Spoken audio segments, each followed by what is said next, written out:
আমার নূরের নবী দেখিতে চাই তোমার নূরের ছবি, মায়া যদি লাগে তোমার নাও না মোদের আপন করি। সবাই রাসূল তোমায় ভালোবাসি, মনের হৃদয় উজাড় করি। বুকের মাঝে জানায় আমার দূর হবে তোমার দিদারে, দূর হবে তোমার দিদারে। একটি জবান বন্ধ রাখবেন না, সকলে জবান খুলে উচ্চ আওয়াজে বলুন ইয়া রাসূলুল্লাহ। বন্ধুরা আমার, বাবাজিরা আমার, বলতেছিলাম কেমন নবীর উম্মত। আমার আল্লাহ রাব্বুল আলামিন আমাকে আপনাকে বানিয়েছেন। আদম নবী একটা দোয়া নিজের জন্য করে নিয়েছেন, সুলাইমান নবী একটা দোয়া নিজের জন্য করে নিয়েছেন, ইয়াকুব নবী একটা দোয়া নিজের জন্য করে নিয়েছেন। আদম থেকে ঈসা নবী পর্যন্ত সবাই যার যার জন্য নিজের দোয়াটা করে নিয়েছেন। কিন্তু আমার নবী বলেন, আমি আমার আহলে বাইত পাক পাঞ্জাতনের থেকেও, আমার বংশধরের থেকেও আমার উম্মতকে বেশি ভালোবাসি। আল্লাহ আপনি একটা দোয়ার কথা বলেছেন, আমি একটা দোয়াই আমার উম্মতের জন্য করতে চাই। এ রব্বে কারীম, একটা দোয়া কেন গো আল্লাহ, হাজার দোয়ার পর যদি আপনি আমাকে দেন, আমি হাজার বার আমার উম্মতের জন্য দোয়া করব। জোরে বলুন সুবহানাল্লাহ।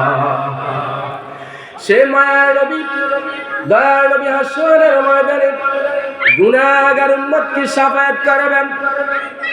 সাহাবী কেরাম আল্লাহর হাবিব দু জাহানের বাদশা নবীজির কাছে এসে বলেন, যে হাদিস খানা রয়েছে তিরমিজি শরীফের মধ্যে, হযরত আনাস ইবনে মালিক আন আবিহি قال سألت النبي صلى الله عليه وسلم أن يشفع لي يوم القيامة فقال أنا فاعل قال كنت يا رسول الله فأين أطلبك। আল্লাহ পাকের প্রিয় সাহাবী আমার নবীকে প্রশ্ন করেন, ইয়া রাসূলুল্লাহ, ইয়া হাবিবাল্লাহ, নবী গো, হাসরের ময়দানে আদম নবীর উম্মত থাকবে, ঈসা নবীর উম্মত থাকবে, সুলাইমান নবীর উম্মত থাকবে, সমস্ত আম্বিয়া কেরাম নবী রাসূলদের উম্মত থাকবে গো। ওই সময় যদি আপনার উম্মত বিপদের মধ্যে পড়ে যায়, ফাইনা আতলুকা ইয়া রাসূলুল্লাহ, নবীজি আপনার উম্মত কোথায় আপনাকে সন্ধান করবে, তালাশ করবে? কারণ হাসরের ময়দানের জমিনটা হবে তামার জমিন। বড় সূর্যের মানুষের মাথার উপর যখন তাপটা পড়া শুরু করবে, চুলার মধ্যে যেমনি ভাবে বাপ টকবক টকবক করে উতরাইয়া পানিগুলা জমিনের মধ্যে পড়ে যায়, এ আমার বন্ধু মুরব্বী আব্বা, ঠিক তেমনি ভাবে বড় সূর্যের তাপ যেদিন আমার আপনার মাথার মধ্যে লেগে যাবে, সূর্যের তাপে মানুষের মাথা মগজগুলা গলে গলে জমিনের মধ্যে পড়বে। জোরে কি বলা যাবে? আল্লাহু আকবার। আল্লাহর হাবিবের প্রিয় সাহাবী বলেন, যেদিন মানুষের মাথার 3 ইঞ্চি উপরে সূর্য থাকবে আর সূর্যের তাপে মানুষের মাথার মগজগুলা গলে গলে জমিনের মধ্যে পড়বে, নবী গো, ওই কঠিন হাসরের ময়দানে আপনার উম্মত কোথায় আপনাকে খোঁজ করবে? কোথায় গেলে গো রাসূল আপনাকে পাবে? আমার নবী পাক বলেন, ক্বালা উতলুবনি আউয়ালু মা তাতলুবনি আলা সিরাতি, আমার উম্মত সর্বপ্রথম আমাকে ফুলসেরাতার কিনারার মধ্যে খুঁজবে। আমি মদিনার রাসূল এতিমের মতো দাঁড়িয়ে থাকবো, আমার একটা গুনাহগার উম্মতকেও আমি জাহান্নামের মধ্যে যেতে দিব না। জোরে বলুন সুবহানাল্লাহ। আল্লাহর হাবিব দু জাহানের বাদশা নবী আজ থেকে ১৫০০ বছর আগে জানিয়ে দিয়েছেন, আমার উম্মত যখন বিপদের মধ্যে পড়ে যাবে সর্বপ্রথম আমি রাসূলকে ফুলসেরাতের কিনারার মধ্যে খুঁজবে। আমি মদিনা রাসূল ফুলসেরাতের কিনারার মধ্যে দাঁড়িয়ে থাকবো, যেন আল্লাহ পাকের কোন ফেরেশতারা আমার কোন উম্মতকে জাহান্নামের দিকে না নিয়ে যাইতে পারে। আমি ফুলসেরাতের কিনারে এতিমের বেশি মিসকিনের বেশি দাঁড়িয়ে থাকবো, আমার গুনাহগার উম্মতগুলোকে শাফায়াত করে জাহান্নাম থেকে মুক্তি দিয়ে আল্লাহ পাকের জান্নাতে পৌঁছে দেওয়ার জন্য। বলুন সুবহানাল্লাহ। সাহাবায়ে কেরাম আবার প্রশ্ন করলেন, ইয়া রাসূলুল্লাহ ইয়া হাবিবাল্লাহ নবীজি, ক্বালা কুনতু ফাইল্লাম আলকাকা আলা সিরাতি, আপনাকে যদি নবী গো ফুলসেরাতের কিনারার মধ্যে আপনার উম্মত না পায়, তাহলে এই 12 সূর্যের তাপ যখন মানুষের মাথার মধ্যে লেগে যাবে তখন আপনার উম্মত আপনাকে কোথায় খুঁজবে? আমার নবী বলেন, ক্বালা ফাতলুবনি ইনদাল মিজান, যেখানে আমার উম্মতের নেকি এবং বদিকে ওজন করা হবে আমি মদিনা রাসূল সেই মিজানের পাল্লার কিনারার মধ্যে দাঁড়িয়ে থাকব, আমার গুনাহগার উম্মতগুলোকে তরিয়ে জাহান্নাম থেকে মুক্তি দিয়ে জান্নাতে পৌঁছিয়ে দেওয়ার জন্য।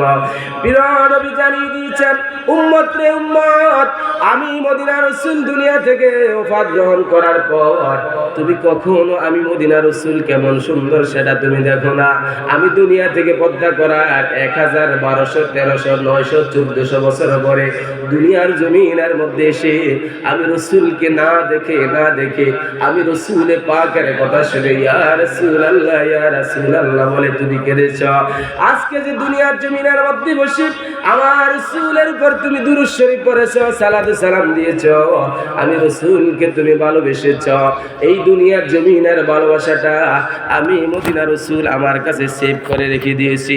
আজকে যখন দেখলাম আমার উম্মত তুমি হাসরের ময়দানে মিজানের পাল্লায় বিপদের মধ্যে পড়ে গেছো, আমি মদিনা রাসূল আমার পকেট মোবারক থেকে তোমার নেকির পাল্লার মধ্যে যেই মাত্র একটা কাগজের টুকরা আমি মদিনা রাসূল নুরানি হাত মোবারক দিয়ে রাখবো, 1 মিনিট আগের জাহান্নামীকে আমার আল্লাহ রাব্বুল আলামিন সঙ্গে সঙ্গে 1 মিনিট পরে জান্নাতের মালিক বানিয়ে দিবেন। জোরে বলুন সুবহানাল্লাহ, আল্লাহু আকবার বলুন সবাই।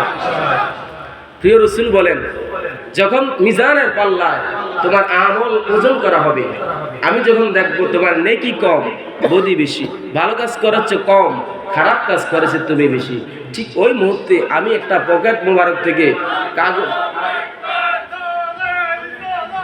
ইয়া রাসূলুল্লাহ শুভেচ্ছার স্বাগতম,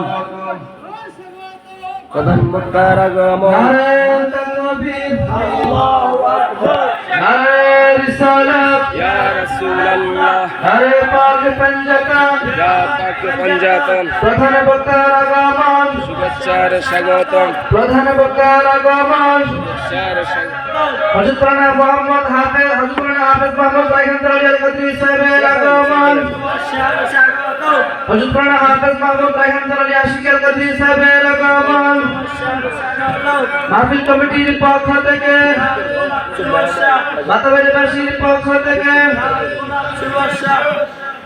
প্রিয় এলাকাবাসী, আমাদের প্রধান বক্তা আমাদের মাহফিলের স্টেজে উপস্থিত হয়েছেন। আপনারা যারা এখনো বাড়ি করে দোকানপাটে ঘোরাঘুরি করছেন, আপনাদের সকলকে মাহফিলের প্যান্ডেলে আসার জন্য বিশেষভাবে অনুরোধ করছি। সকলে পড়ি কি ওটা মাইক, সকলে পড়ি আলহামদুলিল্লাহ, আর জবান করে পড়ি আলহামদুলিল্লাহ। আপনারা এতদিন হাফেজ ওলিউল্লাহ আশিক হুজুরের আলোচনা শুনেছেন, আজকে হুজুরের ফটোকপি সানি আশিক হুজুরকে আপনারা পেয়ে সবাই খুশি না বাজার, জবান বলে বলুন না খুশি না বাজার। আপনারা হুবহু ওলিউল্লাহ আশিক হুজুরের সুরে আলোচনা শুনতে পারবেন। হুজুর যেহেতু আমাদের এলাকার মেহমানকে সম্মান করা আমার প্রিয় নবীজির সুন্নাত। সুতরাং আমি আমার আলোচনা দীর্ঘায়িত করব না। হুজুরকে আলোচনা করার জন্য আমি আহ্বান করব। তার পূর্বে আমি যে হাদিসটা নিয়েছি সেটা আমি 2 মিনিটের ভিতরে বলে শেষ করে দিই। হুজুর কি বলে? বলছিলাম হাসরের ময়দানে প্রিয় নবীজির উম্মত যখন বিপদের মধ্যে পড়ে যাবে, সাহাবায়ে কেরাম এসে বলেন, ইয়া রাসূলুল্লাহ, সেখানে তো আদম নবী থেকে শুরু করে ঈসা নবী পর্যন্ত সকল আম্বিয়া কেরাম নবী রাসূলের উম্মত থাকবে। ওই বিপদের মুহূর্তে আপনি রাসূলকে আমরা কোথায় স্মরণ করব, কোথায় তালাশ করব, কোথায় আমরা পাবো? ফাইনা আতলুবুকা, কোথায় আমরা আপনাকে পাবো? প্রিয় নবীজি বলেন, আলা সিরাতি, আমাকে তোমরা ফুলসিরাতের কিনারার মধ্যে পাইবে। সাহাবায়ে কেরাম আবার প্রশ্ন করলেন, ইয়া রাসূলুল্লাহ, যদি আপনাকে ফুলসিরাতের কিনারা না পাই তাহলে আমরা আপনাকে কোথায় পাবো? প্রিয় নবীজি বলেন, ইনদাল মিজান, যেখানে আমার উম্মতের নেকি এবং বদির ওজন করা হবে, এই মিজানের পাল্লায় আমি মদিনার রাসূল এতিমের বেশে দাঁড়িয়ে থাকবো, আমার গুনাহগার উম্মতকে আল্লাহ পাকের সঙ্গে শাফায়াত করে জাহান্নাম থেকে মুক্তি দিয়ে জান্নাতে পৌঁছিয়ে দেওয়ার জন্য। জোরে বলুন সুবহানাল্লাহ। সাহাবায়ে কেরাম আবার প্রশ্ন করলেন, ইয়া রাসূলুল্লাহ, যদি মিজানের কিনারা আপনার রাসূলকে না পাই তাহলে আমরা আপনাকে কোথায় পাবো? প্রিয় নবীজি আবার জানিয়ে দিয়েছেন, ইনদাল হাউদি, তোমরা আমাকে হাউজে কাউসারের কিনারার মধ্যে পাইবা। জোরে বলুন সুবহানাল্লাহ। আল্লাহর হাবিব দু জাহানের বাদশা নবী বলেন, আমি রাসূলকে তোমরা হাউজে কাউসারের কিনারার মধ্যে পাইবা। আমার যে ইমানদার উম্মত হাউজে কাউসারের পার দিয়ে হেঁটে যাবে, গমন করে চলে যাবে, আমি মদিনার রাসূল তাদের ডান হাত ধরব, তাদেরকে আমি হাউজে কাউসার থেকে কাউসারের পানি পান করতে দেব। এক সাহাবী এসে বলেন, ইয়া রাসূলুল্লাহ, নবী গো, হাসরের ময়দানে আপনার কোটি কোটি কোটি কোটি উম্মত থাকবে, আপনি মদিনার রাসূল আপনার উম্মতকে যে হাউজে কাউসারের পানি পান করাইবেন, আপনি একই টাইমে এতগুলা পেয়ালা আপনার রাসূল কোথায় পাবেন যে পেয়ালাগুলা দিয়ে আপনি সকল উম্মতকে হাউজে কাউসারের পানি পান করাইবেন? প্রিয় নবী আজ থেকে ১৫০০ বছর পূর্বে তিরমিজি শরীফের হাদিসের মধ্যে জানিয়ে দিয়েছেন, উম্মত আদাদুল কাওয়াকিব, আকাশের মধ্যে যত তারকা রয়েছে আকাশের তারকা সমপরিমাণ পেয়ালা আমার আল্লাহ পাক আমি রাসূলের হাত মুবারকের মধ্যে দান করে দিবেন। আকাশের সমপরিমাণ তারকা সমপরিমাণ পেয়ালা যখন আমার আল্লাহ পাক আমি রাসূলের হাতের মধ্যে দান করে দিবেন, আমি মদিনার রাসূল সমস্ত পেয়ালা দিয়ে আমার কোটি কোটি গুনাহগার উম্মতকে হাউজে কাউসার পান করতে দেব। জোরে বলুন সুবহানাল্লাহ। আর মদিনার রাসূল বলেন, হাউজে কাউসারের পানি হচ্ছে এমন পানি যেই পানিটা হচ্ছে মধুর চাইতে আরো বেশি সাদা, দুধের চাইতে আরো বেশি সাদা, মধুর চাইতে আরো বেশি মিষ্টি। এই হাউজে কাউসারের পানি যারা একবার পান করবে লাম ইয়াযমা আবাদা, প্রিয় নবীজি বলেন কিয়ামত পর্যন্ত আমার ওই আশিক উম্মতের আর কিঞ্চিত পরিমাণ কোনোদিন পানির পিপাসা লাগবে না। জোরে বলুন সুবহানাল্লাহ। আল্লাহু আকবার বলুন সবাই। আমরা সবাই হাউজে কাউসারের পানি পান করতে চাই কি চাই না? জবান বলে বলুন না, চাই কি চাই না? হাউজে কাউসারের পানি পান করতে হলে আমরা রাসূলকে অধিক পরিমাণে ভালোবাসতে হবে। সেই রাসূলকে অধিক পরিমাণ ভালোবাসার ঘোষণা দিয়েছেন কি আল্লাহ পাক আমাদের সকলকে। প্রিয় নবীজিকে যেইভাবে ভালোবাসলে প্রিয় নবীজির শাফায়াত আমাদের উপর ওয়াজিব হয়ে যায়, যেইভাবে ভালোবাসলে হাসরের ময়দান অতিক্রম করে হাউজে কাউসারের পানি পান করে প্রিয় নবীজির হাত মোবারক থেকে জান্নাতের মেহমান হওয়া যায়, ওইভাবে প্রিয় নবীজিকে ভালোবেসে আল্লাহ এবং রাসূলকে রাজি এবং খুশি করে অন্ধকার কবর দেশে যাওয়ার তৌফিক দান করুক। সকলে বলুন আমিন। ওয়া মা আলাইনা ইল্লাল বালাগুল মুবিন। আসসালামু আলাইকুম ওয়া রাহমাতুল্লাহি ওয়া বারাকাতুহু।